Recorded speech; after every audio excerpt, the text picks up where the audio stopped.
Good afternoon everyone, আমি সৌমিলি। আমার নতুন একটি ব্লগে আপনাদের স্বাগত। এখন বাজছে ওই 2:30 মতো। সকালবেলা ঘুম থেকে উঠে রান্নাবান্না করেছিলাম, খেয়ে আমার কর্তামশাই অফিস চলে গেছে। মেয়েকেও খাইয়েছি, আমিও খাইয়ে একটু ঘুম পাড়ানোর চেষ্টা করছিলাম। বাট যেহেতু মেয়ে আজকে অনেকটা লেটে উঠেছিল, তো কিছুতেই আর ঘুমোবে না।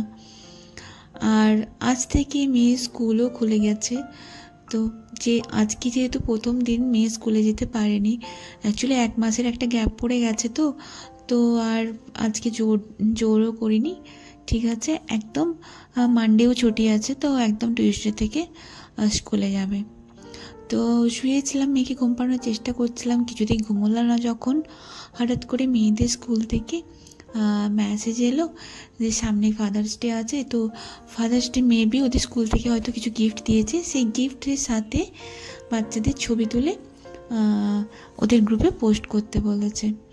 তো মেয়ে যখন ঘুমোচ্ছেই না, শুধু শুধু শুয়ে আছে। আজকে দুপুরে অ্যাকচুয়ালি ঘুমোবেও না, এত লেটে উঠেছে, সম্ভবই নয় ঘুমানোর। তাই ভাবলাম ওকে দিয়ে একটু অ্যাক্টিভিটি করাই। তাহলে বাবির জন্য তুমি কি বানাবে? একটা কার্ড বানাবে, তাই তো? আচ্ছা ঠিক আছে, আমি তোমায় হেল্প করে দিচ্ছি। ঠিক আছে, পাটা সরব, বই পা লাগছে না। তাহলে আমি বাবির জন্য তুমি কার্ড বানাবে, তোমাকে মাম্মা হেল্প করে দেবে। ঠিক আছে,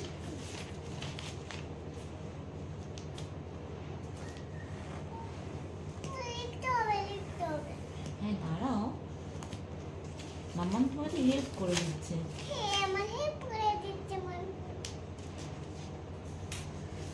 ফ্রাইডে আজ, তো সামনে সানডে হচ্ছে ফাদার্স ডে। তো তার আগে তো ও স্কুলে যাবেও না, আর গিফটটা কালেক্টও করবে না। তাই ভাবলাম যে বাড়িতেই কোনো কিছু ওকে দিয়ে একটা বানাই। ও তো বানাতে পারবে না, জাস্ট আমি ওকে হেল্প করব। ও মানে বানিয়ে দেবে, তারপর ওর বাবার সাথে গিফটটা বাবাকে দিয়ে দেওয়া করাবো। তারপর ও ছবি তুলে ওর গ্রুপে পোস্ট করে দেবো। আর গ্রুপে পোস্ট করলে আমরা যখন ছবিগুলো দেখি না, আমার মেয়ে ভীষণ উৎসাহ হয়ে খোঁজে ওই গ্রুপের মধ্যে ও কোথায়। তাহলে সবার ছবি থাকবে, ওর থাকবে না। তো ভাবলাম যে, আর বলতে মেয়ে দেখলাম খুব উৎসাহ নিয়ে রাজিও হয়ে গেল। রাজি তো হলো, বাট পেন, পেপার, পেন্সিল আর রং পেন্সিল খুঁজতে মোটামুটি আমার কালঘাম ছুটে গেল। হ্যাঁ, মেয়ে কোথায় যে কোনটা রাখে তার নেই কোনো ঠিক। অনেক খোঁজাখুঁজির পর এদিক ওদিক সেদিক থেকে ওই রং পেন্সিলের আধা 4-5টি টুকরো পেয়েছি। ওর বুক থেকে একটা সাদা খাতা পেলাম, কারণ কোনো সাদা পেজ নেই, সব পেজেই মেয়ে কিছু না কিছু করে দিয়েছে। অনেক খোঁজার পর একটু পেয়েছি। তারপরে ভাবলাম যে চলো এটা দিয়েই মোটামুটি এখন আপাতত কাজ সেরে নেওয়া যাবে। তো এই যে মেয়ে বসে আছে, অনেক গল্প দিচ্ছে, কোনো মতে আমাকে তো করতে দেবেই না, ও নিজেই করবে। আমি ভাবলাম যে ছবিগুলো একটু টুকটাক এঁকে দিই, তারপরে ও নিজে রঙগুলো করবে। তাহলে নইলে তো ওর তো এখন ওর পক্ষে সম্ভব নয় পুরোপুরি একা একা কার্ড বানানো। তাই আমি ভাবলাম একটু হেল্প করে দিই। তো এই যে বসে বসে আমি ওর কার্ডে করছি, আর ও হচ্ছে দুষ্টুমি করছে। বাট এই জিনিসগুলো কি বলুন তো, এখন থেকে যদি ও এই অ্যাক্টিভিটিগুলো করে না, তাহলে বড় হয়ে গিয়েও ওর এগুলোতে ইন্টারেস্টও থাকবে। আর কিছু কিছু স্পেশাল ডেকে দেখবেন কোনো কিছু সামান্য কিছু হাতের ছোঁয়া অ্যাড করলে যেন সেই দিনটা আরও স্পেশাল হয়ে যায়। আমি এটা তো জানি যে কার্ডটা ওই দিন ওর বাবা পেলে মানে পৃথিবীর সব থেকে সুখী মানুষ সেই দিন ওর বাবাই থাকবে। তো এই যে মোটামুটি আমি ড্রয়িং করে দিয়েছি। এবারে কাজ আমার হলো মেয়েকে দিয়ে হচ্ছে কালার করানো। তার মাঝখানে মেয়ে কোথা থেকে একটা চকলেটও পেয়ে গেছে। এইসব চকলেটগুলো ওর বাবাই নিয়ে আসে অফিস থেকে ফেরার পথে। তারপরে এই যে ও হালকা হালকা করে রং করছে। বাচ্চা মানুষ যতটা পারবে, তারপরে বাকিটা আমি করে দেব। ঠিক আছে, ও ততক্ষণ করুক আর কি। আপনাদেরকে দেখাচ্ছি ফাইনাল কার্ডটা কেমন হয়েছে। কারণ এরপরে তো স্যাটারডে ওর বাবার ছুটি থাকবে, বাড়িতেই থাকবে, সানডেও বাড়িতে থাকবে। তাহলে সারপ্রাইজ আর ভাবে বানানো হবে না। তাই ভাবলাম যে ঘুমোচ্ছে না যখন, আজই বানিয়ে নিই। আর মেয়ের তো ইন্টারেস্ট যখন ছিলই, জোর তো করতে হয়নি, তাহলে আর কি অসুবিধা। বানাক, ওরও টাইম পাস হবে, আমারও টাইম পাস হবে, ফাদার্স ডে একটা কার্ডও বানানো হয়ে যাবে, ওর বাবাও খুশি হয়ে যাবে, স্কুলে যে যায়নি তার জন্য আজকে একটা অ্যাক্টিভিটিও হয়ে যাবে, এই আর কি সব মিলিয়ে। তো এই দেখুন অলমোস্ট হয়েই এসেছে। অ্যাকচুয়ালি সবটা তো আর করেনি, ও কিছু কিছুটা করেছে, আমিও ওকে হাতে ধরিয়ে কিছু কিছুটা করিয়ে দিয়েছি। এখন থেকে অভ্যেস করলে তবেই তো বড় হয়েই বলুন নিজে নিজেই বানাবে তখন, আর আমাকে বলে দিতে হবে না, বা আমাকে আজকে যে হাতে ধরিয়ে করিয়ে দিচ্ছে সেদিন আর করে দিতে হবে না। আর এই দেখুন এই হচ্ছে ফাইনাল কার্ডের ছবিটা। মেয়ে তো ভীষণ এক্সাইটেড। তারপর ওর বাবা আজকে অনেক সকাল সকাল ব্রেকফাস্ট মানে লাঞ্চ করেছিল, তো বললো যে বাড়ি থেকে কিছু খাবে। তো ভাবলাম যে কি বানাবো, তো একটু পাস্তা বানাই। হ্যাঁ, আজকে আমি বানাবো পিঙ্ক সস পাস্তা। এই জন্যই পিঙ্ক সস পাস্তা আমি টমেটো আর দুধ যেহেতু ইউজ করেছি, দেখবেন টমেটো রেড আর দুধ হচ্ছে হোয়াইট, তো দুটো মিলিয়ে দিলে তো পিঙ্ক হয়ে, তাই না? তো আমি এখানে নিয়েছি এলবো ম্যাক্রোনি। প্রথমে কড়াইতে জল গরম করে পরিমাণ মতো লবণ দিয়েছি, সামান্য সাদা তেল দিয়েছি, তারপর জলটা ফুটে এলে আমি হচ্ছে ম্যাক্রোনিটা অ্যাড করেছি।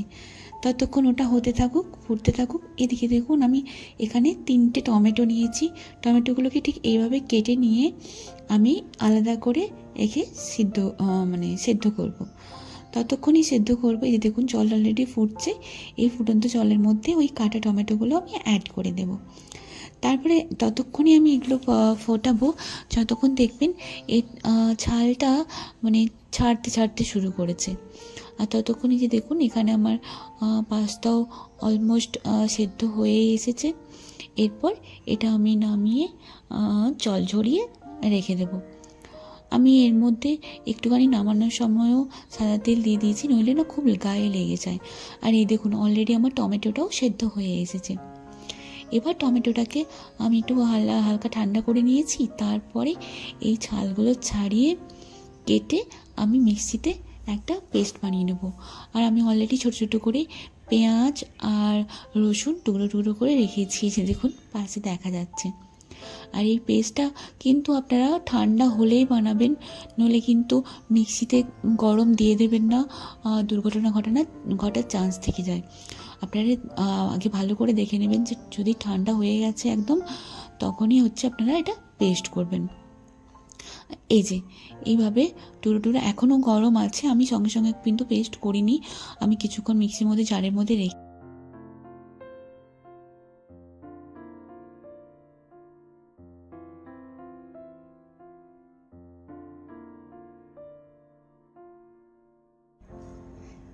তারপর এখানে আমি নিয়েছি ক্যাপসিকাম আমি হাফ মতো নিয়েছি, তারপর ছোট ছোট করে টুকরো করে নেব। আর আমি এখানে নিয়েছি সুইটকর্ন যদি অ্যাভেলেবেল না থাকে আপনার বাড়িতে আপনারা স্কিপ করতে পারেন, বাট পাস্তাতে যদি সুইটকর্ন দেন দেখবেন খেতেও ভালো লাগে আর একটা অন্যরকম দেখতেও সুন্দর হয়। আর আমি সুইটকর্নটা একটু জলে সেদ্ধ করে রেখেছি। এরপর কড়াইতে আমি বাটার দিয়েছি 1 চামচ মতো আর সামান্য সাদা তেল দিয়েছি। তারপর আমি ওই রসুন কুচিটা অ্যাড করলাম। আগে রসুনটা অ্যাড করবেন, তারপরে পেঁয়াজ কুচিটা অ্যাড করবেন, কারণ রসুনটা ভাজতে একটু টাইম বেশি লাগে আর ওর একটা গন্ধও থাকে আলাদা। তারপর ভালোভাবে পেঁয়াজ আর রসুনটাকে আমি ভেজে নেব। ভাজা হয়ে এলে এর মধ্যে আমি অ্যাড করব টুকরো করে কেটে রেখেছিলাম ক্যাপসিকাম আর সেদ্ধ করা বেবিকর্নটা আমি অ্যাড করে দেব। বেবিকর্নটা আমি এই জন্যই সেদ্ধ করে রেখেছি, কারণ বেবিকর্ন একটু দেখবেন শক্ত হয় আর ডিরেক্ট এতে দিলে সেদ্ধ না হওয়ার চান্সেস থাকে, তো সেই জন্য আমি হালকা সেদ্ধ করে রেখেছিলাম। তারপর ভালো করে নেড়ে চেড়ে নেব।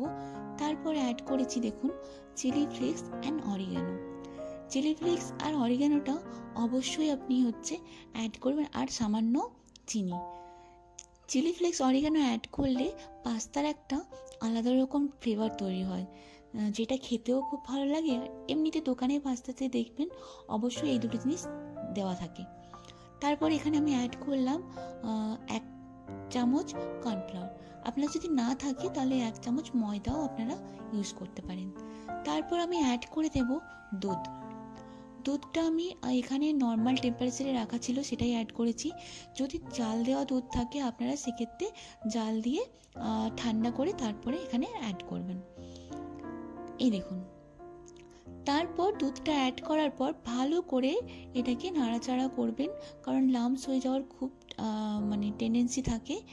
এরপর দেখুন এখানে আমি যে টমেটো মানে পিউরিটা বানিয়েছিলাম সেটা আমি অলরেডি অ্যাড করে দিয়েছি, আপনাদের দেখাতে একটু ভুলে গেছি। তারপর এখানে আমি 2-4 চামচ মতো টমেটো সস অ্যাড করলাম।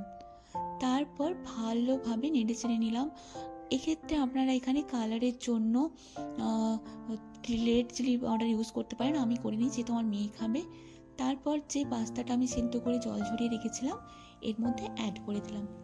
তারপর ভালোভাবে নেড়ে চেড়ে নেবেন। এক্ষেত্রে আপনারা ছোটো ছোটো করে কাঁচা লঙ্কা কুচিও ইউজ করতে পারেন, বা এখানে ব্ল্যাক পেপারও ইউজ করতে পারেন। আমি ব্ল্যাক পেপারটা মনে হয় লাস্টে অ্যাড করেছিলাম, সেটা যদি না দেখানো হয়ে থাকে তাহলে আপনারা এখানে অ্যাড করে দিতে পারেন। এরপর অ্যাড করব চিজ। এখানে আমার কাছে আমুলের কিউব চিজ ছিল, তাই আমি ছানিয়ে করে ইউজ করে দিলাম। এখানে আপনাদের কাছে যে কোনো চিজের যদি কিউব থাকে সেটাও অ্যাড করতে পারেন, বা স্লাইস চিজ থাকলে সেটাও অ্যাড করতে পারেন। আমার কাছে যেটা ছিল আমি সেটাই অ্যাড করলাম। তারপর আমি এটাকে ঢেকে দেব। ঢাকা দিয়ে আমি 5 মিনিট মতো হতে দেব, চিজটা যতক্ষণ না পর্যন্ত মেল্ট হচ্ছে। চিজ মেল্ট হয়ে গেলে এই দেখুন আমার পাস্তা একদম খাবার জন্য রেডি। আপনারা বাড়িতে অবশ্যই একবার ট্রাই করবেন আর আমাকে কমেন্টে জানাবেন কেমন হলো। যদি ব্লগটা এই পর্যন্ত দেখে থাকেন, যদি ব্লগের কোনো কিছু ভালো লেগে থাকে তাহলে প্লিজ কমেন্টে জানাবেন, and like, share and subscribe করতে ভুলবেন না। দেখা হচ্ছে পরের একটা ব্লগে, ততক্ষণ ভালো থাকবেন, সুস্থ থাকবেন।